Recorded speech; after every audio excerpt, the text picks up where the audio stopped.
तुम अपना जीवन श्यामा श्याम के चरणों में न्यौछावर कर दोगे तो पूरा भार श्यामा श्याम ले लेंगे और तुम्हारे हृदय में मस्ती आ जाएगी।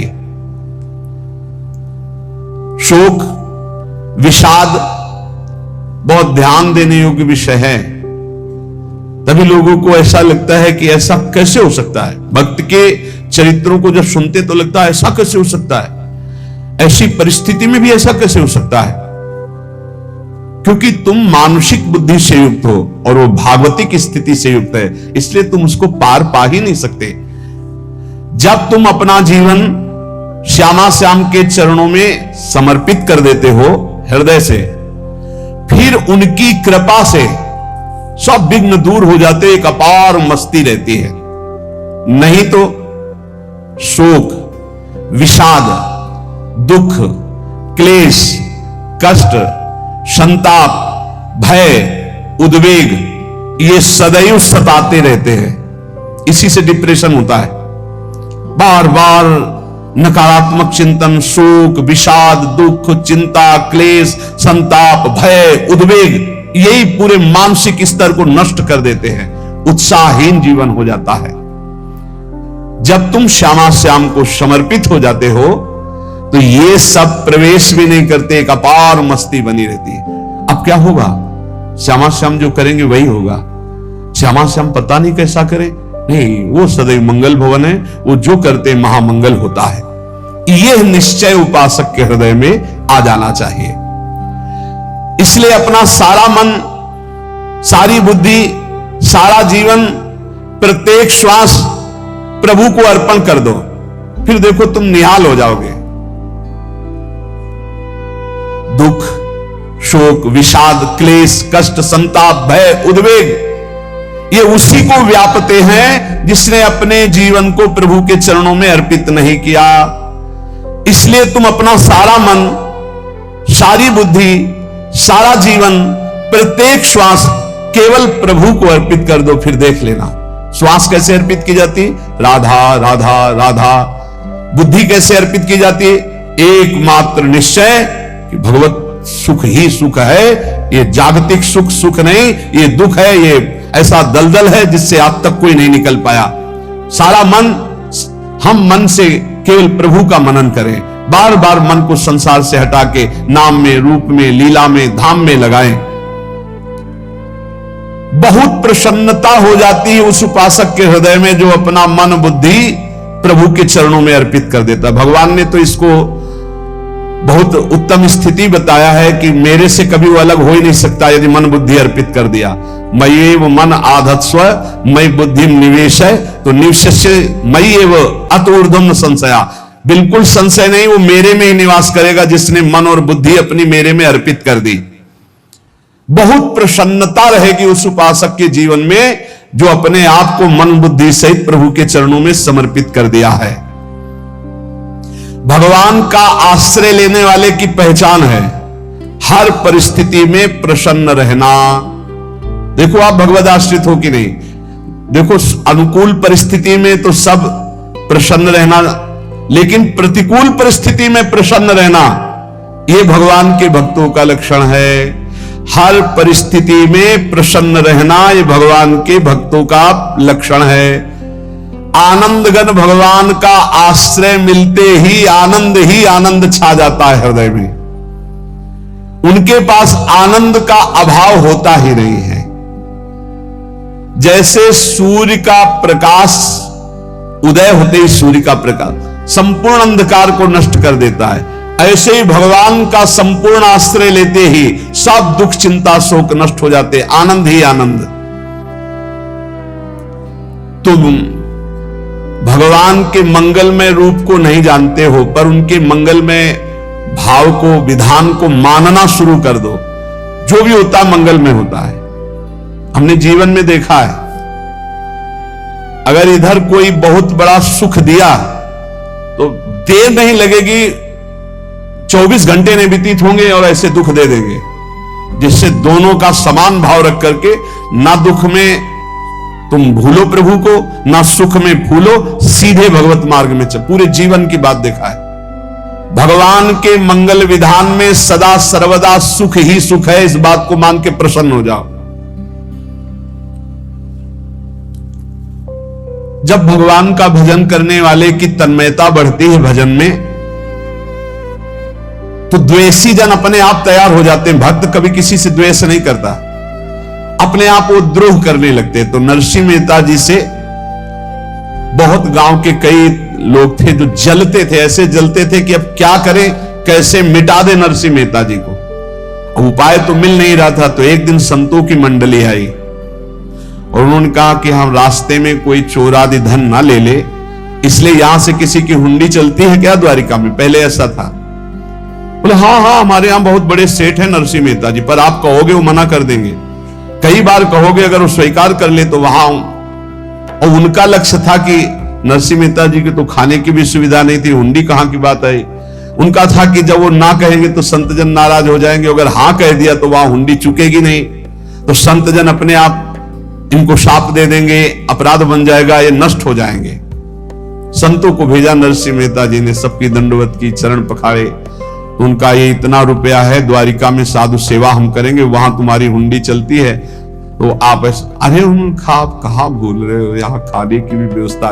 बोले हमें सब पहले से बता दिया गया कि आप मना करोगे, बार बार मना मत करो, हमें पता है। तो उन्होंने ठाकुर जी की तरफ देखा, बोले क्या लीला है प्रभु, संतों से हम क्या कहें, ये ले रुपए।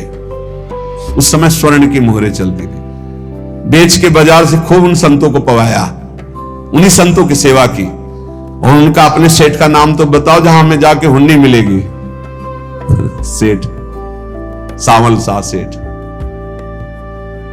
संत जन गए वहां, पूछा कि नरसिंह मेहता जी का जिन सेठ से परिचय, उनका नाम सावल शाह सेठ, उनकी गद्दी कहां है?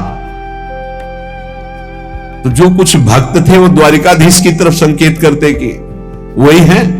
बोले नहीं नहीं, वो सेठ है, उनकी गद्दी चलती थी पूरी बाजार में कहीं कोई।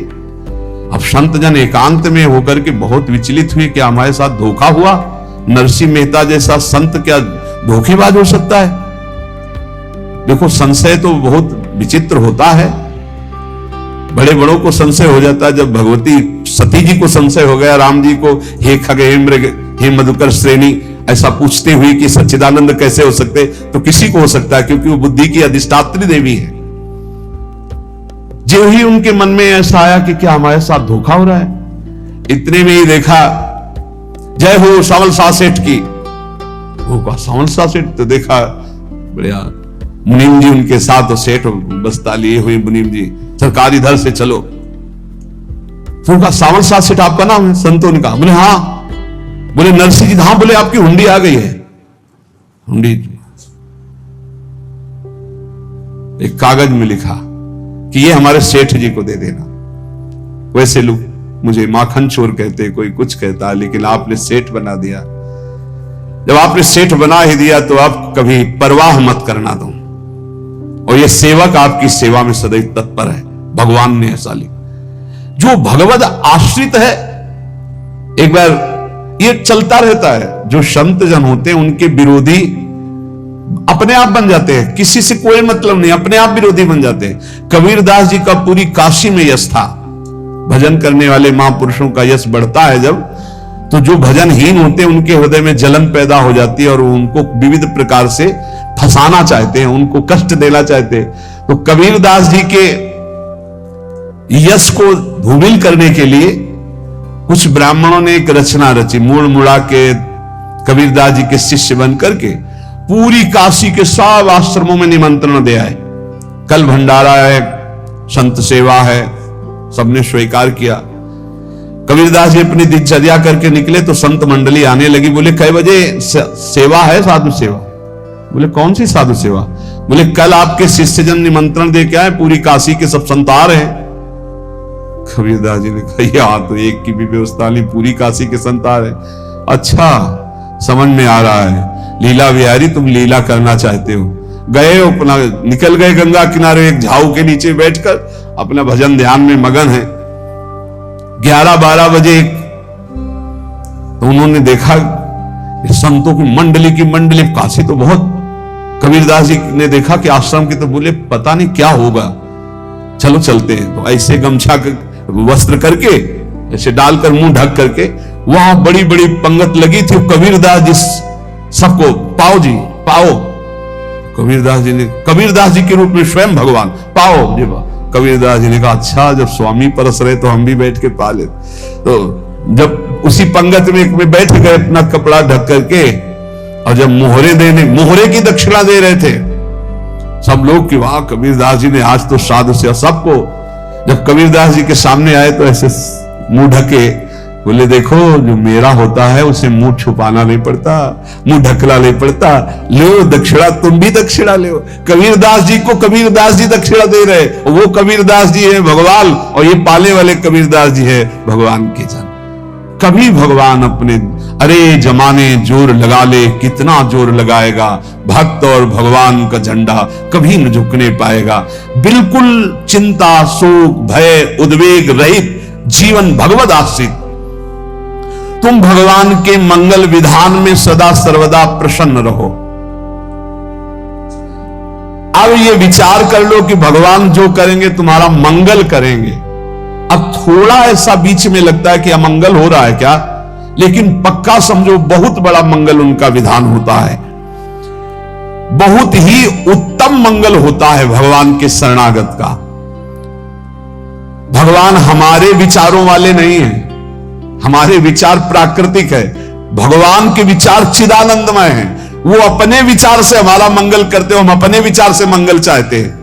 भगवान के विचार से मंगल ही हमारा होगा, इसलिए कभी हमको चिंता शोक भय नहीं करना चाहिए। भगवान की ओर से कभी तुम्हारे लिए ऐसा विधान नहीं होगा कि तुम दुखी हो जाओ, बस तुम्हारी सोच हो सकती है, उसका परिणाम बहुत मंगल होगा। जगत की ओर से निराश हो जाओ, किसी से आशा मत रखो, फिर आप देखो आपका जीवन कैसा आनंदमय व्यतीत होता है। ये जो जगत की आशा है यही दुख प्रदान करती, सच्ची जगत की आशा ही दुख प्रदान करती है। अगर जगत से कोई संबंध न रखा जाए और भगवत भाव में रहकर तो बहुत अच्छा जीवन चलेगा। अपने कर्तव्य का पालन करो, परिवार को भगवत स्वरूप मानकर पोषण करो, किसी से कोई संबंध मत रखो, कोई आशा मत रखो, यही अध्यात्म सिखाता है। अपने आप भगवत स्वरूप, सबका व्यवहार मंगलमय और आपका जीवन मंगलमय। अपने घर में ऐसे रहो जैसे किसी अतिथि के घर में रहा जाता है, चलना है यहां से जाना है। कौन रहता है अपने घर में अतिथि की भांति? भगवान का भक्त। जाना है यहां से, अपनी प्रिया प्रीतम के पास जाना। ये हमारा घर नहीं है, यहां तो हम समय व्यतीत कर रहे हैं, अपनी आयु व्यतीत कर रहे हैं भगवत आराधना करते हुए। हमें जाना है प्रिया प्रीतम के पास। वास्तविक घर भगवान का धाम है हमारा, वास्तविक घर वाले प्रभु हैं हमारे। जो नित्य सच्चिदानंद भगवान के चरणों में अपने चित्त को समर्पित करता रहता है, उसको यह अनुभव होने लगता है कि बड़ी कृपा है हमारे ऊपर भगवान की, बड़ी कृपा है हमारे ऊपर। सर्वसमर्थ परम सुहृद भगवान ऐसे भक्त के ऊपर हर समय वरद हस्त रखे रहते। ये केवल प्रवचन नहीं, सच्ची बात मानिए। ऐसे भगवान का वरद हस्त हर समय रहता है।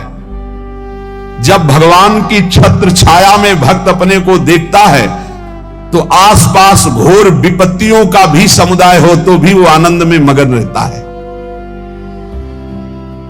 हर हालत में आनंदित रहना ये भक्त का स्वभाव है। भगवान ऐसे भक्तों को प्यार करते हैं जैसे कछुआ अपने अंडे को बाहर रख आवे और रात दिन उसका चिंतन करे। जब भक्त भगवान को समर्पित होता है तो भगवान रात दिन उसकी ऐसे चिंतन सुरक्षा करते हैं। अब है ये दैवी संपदा का पहला गुण है, ये भगवान के शरणागत पर जागृत हो जाता है। वो भयभीत नहीं होता, किसी भी उससे भयभीत नहीं होता। यही डरप हरिवंश हित जिनो भ्रमय गुण सलिल पर। इस डर से डरते रहना चाहिए कहीं गुण रूपी पानी में फिसल न जाए, नहीं तो गलती हो सकती है। साधक सावधान रहे। ये अभय दैवी संपदा का सबसे बड़ा गुण है। जो भयहारी भगवान की शरण में आ जाता है तो उसके अंदर ये अभय प्रकट हो जाता है। अगर कहीं तुम्हें एकांत में भय लग रहा है, एक आदमी तो एकांतिक में आए थे, वो कह रहे थे कि हमें हर समय भय लगा रहता कि कोई हमारे पीछे है, अंधेरा तो लगता कोई खड़ा है, मैं जीना मुश्किल हो गया, ऐसा भय। देखो ये मन कैसा है, भगवान से विमुख होने पर कैसे डरवाता है। वो कह रहे हैं हर समय मुझे डर लगा रहता है, कोई सामने खड़ा है, कोई पीछे खड़ा है, ऐसा भय लगने लगता है। और जब भगवान की शरण में आ जाते हैं तो ये अभय स्थिति हृदय में जागृत हो जाती है। कोई भी भय आसपास आ ही नहीं सकता, यहां तक कि नरक का भी भय खत्म हो जाता है जो भगवान की शरण में है। महापापी भी पुण्यात्मा महान भक्तों के समान वो उत्तम गति को प्राप्त हो जाता है जो भगवान की शरण में हो जाता है। पर ये जो भोगों का आश्रय लिए हुए हैं, मनमानी आचरण कर रहे हैं, ये कभी उस अभय को जान ही नहीं सकते कि अभय पद है क्या। इनको तो कदम कदम पर शोक, भय और दुख की प्राप्ति होगी, कोई बचा नहीं सकता जो भोगों में लगे हैं, मनमानी आचरण कर रहे हैं। अगर निर्भय होना चाहते हो, परम सुखी होना चाहते हो, तो भगवान के शरणागत हो जाओ। सारे जगत को अभय दान देने वाले भगवान है। भगवान का एक प्रण है, ममपन शरणागत भयहारी, जो मेरी शरण में आ गया उसके भय का मैं नाश कर देता हूं। साधना में अवस्था मन की मानी जाती है कि आप कितने अच्छे साधक हैं। यदि आपका मन भगवदाकार है, हर समय भगवत चिंतन चल रहा है, आपके स्वप्न भागवतिक आ रहे हैं, आपके विचार भागवतिक हैं, तो आपकी अच्छी साधना हो रही है।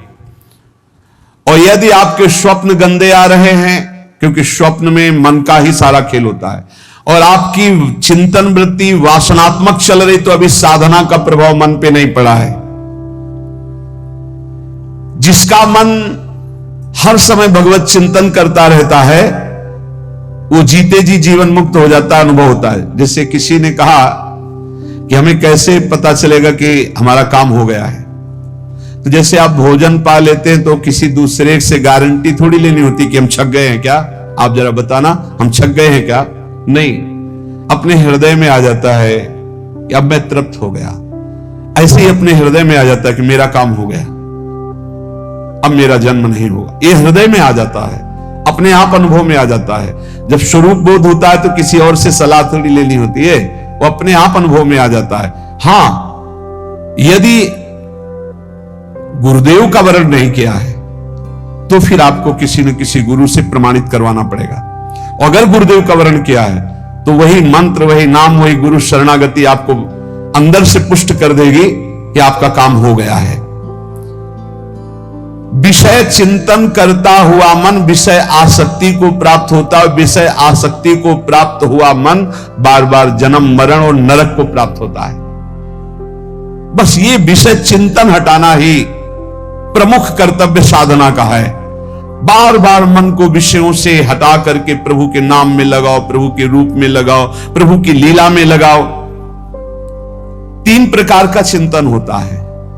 एक असत चिंतन, जिसे पाप कहते हैं, जिसे अशुभ चिंतन कहते हैं। एक सत चिंतन, जिसे पुण्य कहते हैं, जिसे शुभ चिंतन कहते हैं। और एक भगवत चिंतन। पाप चिंतन, अशुभ चिंतन, पुण्य चिंतन, शुभ चिंतन, ये दोनों संसार में बांधने वाले हैं। संसार से मुक्त नहीं हो सकते शुभ चिंतन करके।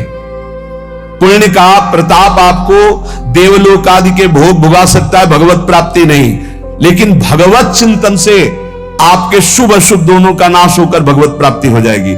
अब आप देखो अपने मन में कि अधिक समय आपका भगवत चिंतन होता है, शुभ चिंतन होता है, कि पाप चिंतन होता है। प्रारंभ में तो सपोर्ट करने के लिए कहते हैं मन लगे ना लगे आप नाम जप करो, लेकिन जब उसकी कसौटी होती है भक्त की, तब मन ही से होती है। अगर मन आपका पाप चिंतन कर रहा है, अशुभ चिंतन कर रहा है, स्वप्न गंदे आ रहे हैं, अभी आपके ऊपर रंग नहीं चढ़ा भक्ति का, भजन का रंग नहीं चढ़ा। जब शुभ और अशुभ दोनों चिंतन छूट जाए, केवल भगवत चिंतन हो। असत चिंतन, अशुभ चिंतन तो साधक का होने ना पावे, ऐसे बचावे। क्योंकि जितना अशुभ चिंतन होगा वो आपको भ्रष्ट करेगा, पक्का करेगा। अशुभ चिंतन से तो भयभीत हो जाओ। जहां पाप का चिंतन, गंदी बातों का चिंतन हो, भयभीत हो जाओ, पुकारो प्रभु को, राधा राधा राधा राधा। ये अशुभ चिंतन आपको दुख, विपत्ति, चिंता, शोक में फंसा देगा। और शुभ चिंतन ये कोई खास बात नहीं, ये दुख तो नहीं देगा आपको, पर फंसा ये भी देगा, लोक लोकांतर के सुखों में फंसा देगा। तो ना हमें शुभ चिंतन करना है ना अशुभ चिंतन करना है, हमें भगवत चिंतन करना है। भगवत चिंतन में ऐसा तेज प्रकट होता है ज्ञान का, जैसे सूर्य के प्रकाश में रस्सी में सांप का जो भ्रम हो जाता है वो नष्ट हो जाता है। जहां सूर्य उदय हुआ दिखाई देता है रस्सी, ऐसे जो भगवान में संसार का भ्रम हो गया है, राग द्वेष मान अपमान निंदा स्तुति, ये ज्ञान में सब नष्ट हो जाता है। तो ये ज्ञान प्रकट होता है भगवत चिंतन से। भगवत चिंतन से अज्ञान अंधकार का नाश होता है और समस्त दैवी संपदा के गुण उसमें जागृत हो जाते हैं। दैवी देव संपदा, देव भगवान को कहते हैं। जहां दैवी गुण आए तहां भगवान का प्रादुर्भाव उसके हृदय में हो जाता है। फिर समझिए, चिंतन तीन प्रकार का होता है, एक पाप चिंतन, एक पुण्य चिंतन, एक भगवत चिंतन। जो भगवत प्राप्ति करना चाहते हैं उनका पाप चिंतन तो होने ना पावे, पुण्य चिंतन भी खास बात नहीं है, इसलिए हर समय भगवत चिंतन हो। भगवत चिंतन से ज्ञान प्रकाशित होता है और जैसे सूर्य के तेज से रस्सी में सांप का भ्रम नष्ट हो जाता है, स्पष्ट दिखाई देती रस्सी, ऐसे जगत जो दिखाई देता है स्पष्ट ज्ञान में दिखाई देता है। ये सर्वम खलमिदम ब्रह्म, ये भगवान है। दैवी कहते हैं देव संपदा को, देव संपदा अर्थात भगवान के भागवती गुण। जहां दैवी संपदा आती वहां भगवान प्रकट हो जाते हैं। जहां भगवान प्रकट होते हैं वहां परमानंद की बाढ़ आती है। पर ये ध्यान रखें, गुलाब का फूल कांटों में खिलता है, उसकी सुगंध लेनी, फूल लेना है तो कांटों से बचाकर। ऐसे ही जब आप भगवत चिंतन के लिए चलेंगे तो आपका चिंतन चुराने के लिए माया विविध नाटक करेगी, कांटे फैलाएगी। कोई तुम्हारी निंदा करेगा, कोई अपमान करेगा, कोई उपहास करेगा, तुम्हारी अव्यवस्था हो सकती है, तुम्हारी परिस्थिति बहुत भयावह हो सकती है। इन परिस्थितियों में भी भगवत चिंतन का तार ना टूटने पावे तो आगे गुलाब का फूल है, जिसे कांटे से बचाकर गुलाब का फूल लेते हैं और भगवत अर्पित करके सौरभ का सुख लेते हैं। ऐसे ही भगवान के प्रेमानंद का अनुभव करने के लिए संसार के कांटों से बचना होगा और खिलेगा यही फूल संसार में ही, मनुष्य देह में, और योनियों में नहीं। भगवत प्राप्ति स्वर्ग में नहीं होगी, इसी मृत्यु लोक में होगी। पहले मन नहीं लगता भगवत चिंतन में, भगवत चिंतन जबरदस्ती करना पड़ता है। भगवत चिंतन जे ही प्रारंभ करोगे ते ही बहुत बाढ़ आ जाएगी पाप चिंतन की। ध्यान दीजिए, बहुत लोग प्रश्न करते रहते हैं कि हम जब भजन में बैठते हैं तो बहुत गंदी बातें आती, मन बड़ा चंचल होता है, भाग जाता है। ऐसा प्रारंभ में जब कोई भगवत चिंतन प्रारंभ करता है तो उसका मन विषयों में भागता है, गंदी बातों में भागता है। अब लोग कहते पहले तो हमारा चिंतन बढ़िया होता था, अब चिंतन नहीं होता। तो कोई सिद्ध पुरुष थोड़ी हो गए, तुम्हें जबरदस्ती चिंतन करना होगा। जगत के प्राणी में जहां मन जाए तो इसमें भी भगवान, पदार्थ में मन जाए तो उसमें भी भगवान, जहां जहां मन जाए वहां वहां भगवान देखो या मन को हटाकर नाम मंत्र में लगाओ। ऐसे भगवत स्मृति जागृत की जाती, बार बार प्रयास करना होता है। कई लोग ये प्रश्न करते हैं कि हमसे बड़े पाप हो गए तो क्या हमें भगवान की प्राप्ति हो जाएगी? तो यहां कह रहे हैं भगवान किसी के पूर्व जीवन को नहीं देखते हैं, वर्तमान के भजन को देखते हैं। पकड़ो इस बात को। अगर वर्तमान में आज आप सुधर गए हो, नाम जप कर रहे हो तो आप भक्त हो। ये गीता जी में भगवान ने कहा, अपिचेत सुदुराचारो भजते माम अनन्य भाग साधुरेव समन्तव्या सम्यक व्यवसिता। ऐसा बहुत दुराचारी पहले रहा है, बाद में उसके मन में आ गया कि भगवान के सिवा हमारा कोई कल्याण करने वाला नहीं, हमारा कोई नहीं। तो भगवान कहते हैं मैं उसे साधु ही मानता हूं, उसे साधु बना देता हूं। भगवान किसी के पूर्व जीवन को नहीं देखते, बहुत बढ़िया बात है। कल तक हम क्या करते रहे भगवान नहीं देखते, आज क्या कर रहे हो ये देखते हैं। यदि आज आप भजन में लग गए हो, अच्छे आचरण कर रहे हो तो आपको भगवत प्राप्ति हो जाएगी। भगवान ये नहीं देखते कि पूर्व में पुण्यात्मा रहा है कि पापात्मा रहा है। भगवान वर्तमान में देखते कि मेरा भजन कर रहा है, बस इसी से कल्याण कर देते। पकड़ो इस बात को, तो कभी प्रश्न नहीं उठेगा कि क्या हमको भी भगवत प्राप्ति हो सकती है क्या। हमारा मन यदि श्री भगवान को चाहने लगे तो श्री भगवान हमारे मन में ही आकर बस जाएंगे। भगवान की रूप माधुरी में मन डूबने लगेगा। यथार्थ सत्य, जो भगवान से थोड़ा भी प्यार करने लगे हैं उनके हृदय में भगवान की उनकी भावना के अनुसार झलक आने लगी है। हृदय में प्रभु के आते ही अनंत जन्मों के संस्कारों का नाश हो जाता है। इसलिए तुम अपने पहले वाले घृणित जीवन को याद भी मत करो और उसको सोचकर जरा निराश भी मत हो। अमावस्या में घोर अंधकार रहता है, पर प्रातः काल में अंधकार नष्ट हो जाता है। ऐसे ही नाम का उच्चारण करते ही तुम्हारे जितने पाप अंधकार वो सब नष्ट हो जाएंगे। तुम चाहो कि एक क्षण भी प्रभु को ना भूलो। अब वर्तमान में ऐसी स्थिति बनाओ। जो प्रभु को नहीं भूलने की चाह करता है कि मुझे ऐसी स्थिति प्राप्त हो कि मैं कभी प्रभु को ना भूलूं, तो सच्ची मानो और कोई बात भगवान सुने ना सुने, ये बात जल्दी सुन लेते हैं। भजन की मांग करो तो बहुत जल्दी भगवान पूर्ण करते हो। भजन जिसका चलने लगा तो फिर लोक लोकांतर के सारी रिद्धियां सिद्धियां सुख वैभव तो उसके चरणों में लौटते हैं।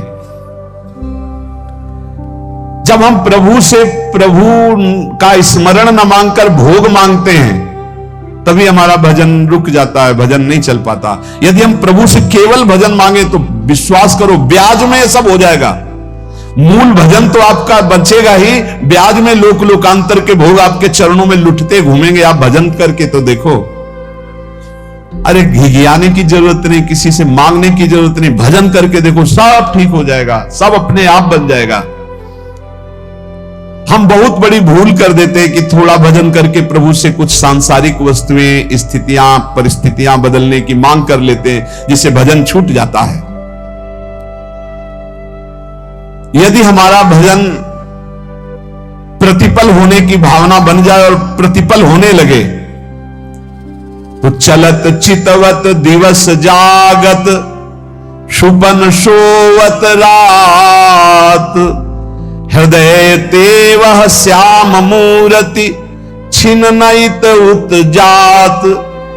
वो चल रहा है या बैठा है, वो खा पी रहा है या क्रियारत है या क्रियावीन, हर समय प्रभु समाये रहते चिंतन में।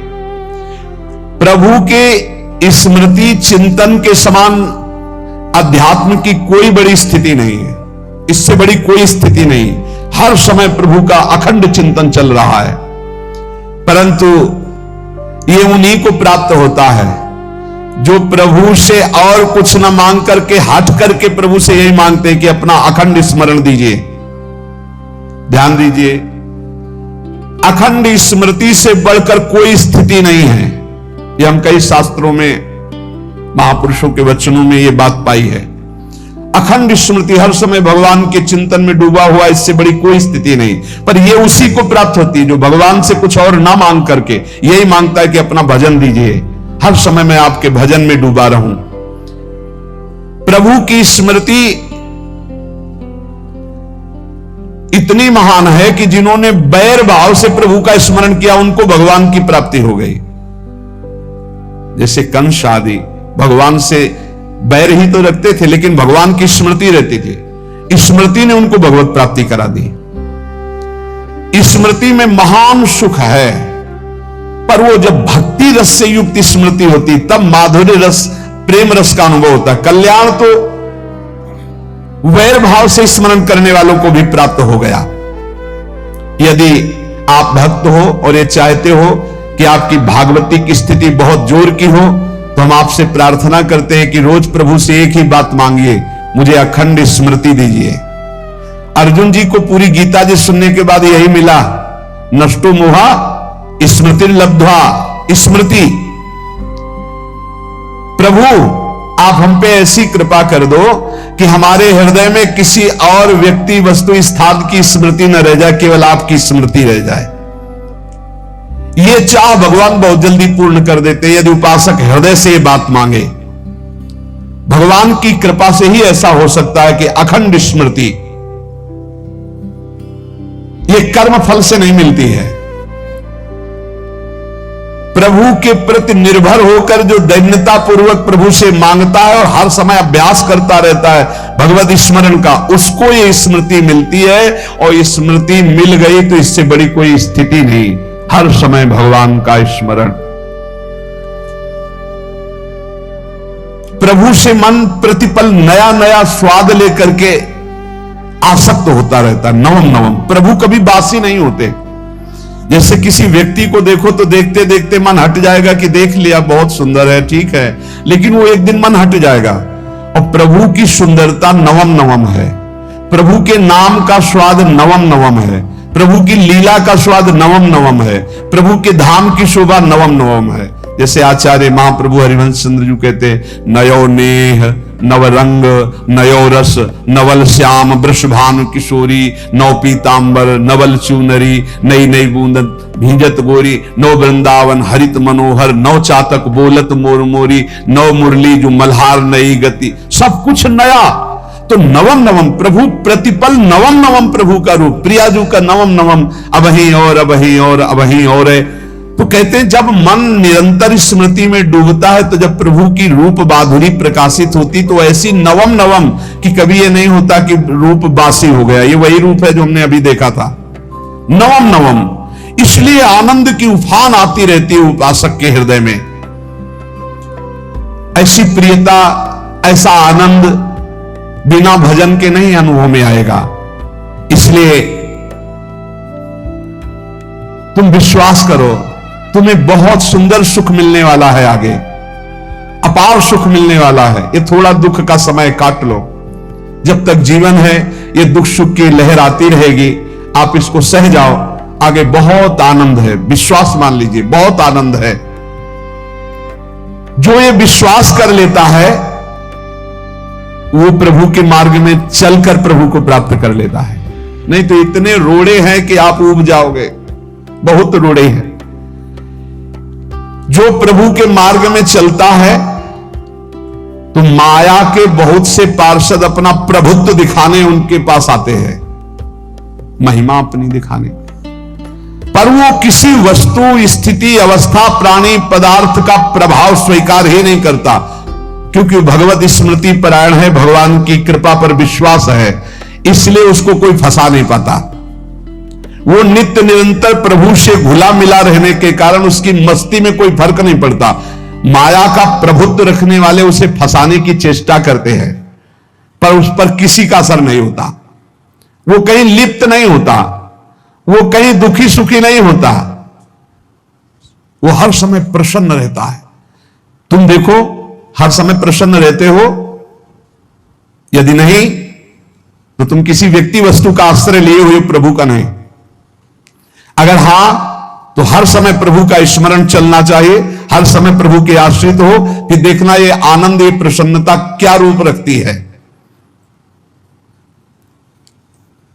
बड़े बड़े मस्त संतों को देखा, मस्त एकदम ऐसे उन्माद में मस्त, उस सुख के लिए ललचाओ, कब तक जन्मते मरते रहोगे, कब तक बार बार दुख भोगते रहोगे, कब, बड़ा प्रपंच है ये। भगवान का स्मरण परम पुण्यात्मा पुरुष का हृदय माना जाता है, बहुत पवित्र हृदय, बड़ा पुण्यात्मा हृदय जिसमें भगवान का स्मरण। भगवान का विस्मरण पापात्मा पुरुष, भयानक विपत्ति दुर्भाग्य आते हो। सुदृढ़ निश्चय करो, अब हम भगवान के स्मरण में अपना समय व्यतीत करेंगे। मेहनत करो, कार्य करने के लिए कोई मना नहीं, आप नौकरी करो, किसानी करो, व्यापार करो, पर अंदर अंदर भगवत स्मृति ही सबसे बड़ी स्थिति है। अब चाहे हम जीवित रहें, चाहे हमारे मरण जैसी विपत्ति आ जाए, चाहे सब हमसे हट जाए, चाहे सब हमको नमन करें, अब हम दृढ़ निश्चय करके केवल भगवान के स्मरण करते हुए इस संसार के बीच समय व्यतीत करेंगे। अब हम चूकने वाले नहीं, ये नियम लीजिए। चाहे जीवन रहे या ना रहे, चाहे मरण जैसा कष्ट आ जाए, चाहे सब वियोग हो जाए, सब चले जाए, चाहे सब संयोग हो जाए, सब नमन करें, अब हम प्रभु का स्मरण नहीं छोड़ेंगे।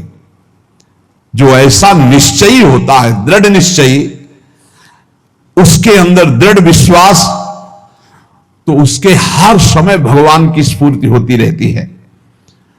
भारी प्रतिकूलता में भी भगवान का सानिध्य अनुभव होता है। वो अनुकूलता में तो भगवान के दुलार को देखता है, लेकिन प्रतिकूलता में भगवान की विशेष कृपा को देखता है। ये संयोग, ये वियोग, संसार की ये द्वंद्वमयी वृत्तियां भक्तों के हृदय में नहीं चुभती। आए की हुज्जत नहीं, गए की तलाश नहीं, क्योंकि नित्य संयोग भगवत स्मृति के प्रभाव से प्रभु का रहता है। इसलिए सारे काम अपने भगवत स्मृति से युक्त होकर के करो, हर कर्म प्रभु को समर्पित करो, किसी से किसी भी तरह का कोई राग द्वेष नहीं। प्रभु की चर्चा के सिवा नियम ले लिया जाए कि कोई और अन्य चर्चा नहीं होगी। हमारे जीवन का परम लाभ है ये सेकंड वर्तमान का हमारा भगवत स्मरण में जा रहा है, हम बेपरवाह है, हम निश्चिंत है, हमारा परम मंगल होगा। इस बात को हृदय में बैठा ले और सतत भगवत स्मरण परायण रहे। शेष चर्चा